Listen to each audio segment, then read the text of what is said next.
Hindi hadlang ang kakulangan ng pinansyal para sa pangarap na makapagtapos ng pag-aaral.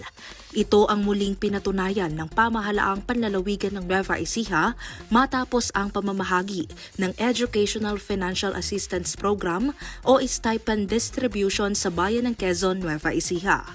Sa ilalim ng pamumuno ni Governor Oye Umali at Vice Governor Lemon Umali, layunin ng programa na pagaanin ang pasanin ng mga pamilyang Nova Ecijano pagdating sa mga gastusin sa kolehiyo.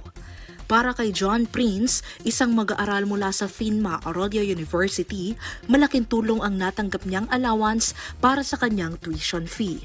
Ayon sa kanya, ang mga ganitong inisyatibo ng Kapitolyo ang nagbibigay ng lakas ng loob sa mga mag-aaral na kapos ang budget para ipagpatuloy ang kanilang pag-aaral. Malaking tulong po ba itong programa na ito para sa mga mag-aaral para matulungan po sila magpatuloy po.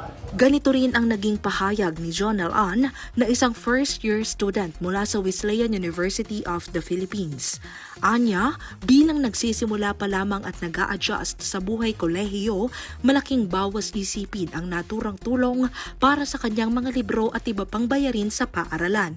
Thank you so much po sa program nyo na ganito. Marami po kayong matutulungan ng mga kabataan, mga colleges po na makatulong po sa mga bayarin nila. Hindi lamang ang mga estudyante ang nakaramdam ng ginhawa, kundi pati ang mga magulang na gaya ni Melanie. Ayon sa kanya, ang pondo na dapat sana ay ilalaan sa allowance ng kanyang anak ay magagamit na ngayon para sa mga pangangailangan sa bahay gaya ng pambayad sa bills at pambili ng pagkain. Malaking tulong po talaga sa akin kasi po imbis po na pambili po namin ng pagkain yung yung allowance nila, nahahati na po, meron na pong pambili ng pagkain at meron na po silang allowance.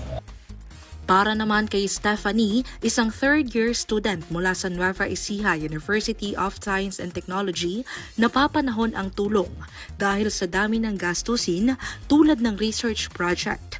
Kwento niya simula noong first year ay scholar na siya ng Kapitolyo at ang natatanggap niyang allowance ang pangunahing ginagamit niya sa pamasahe at pambaon sa pagpasok araw-araw.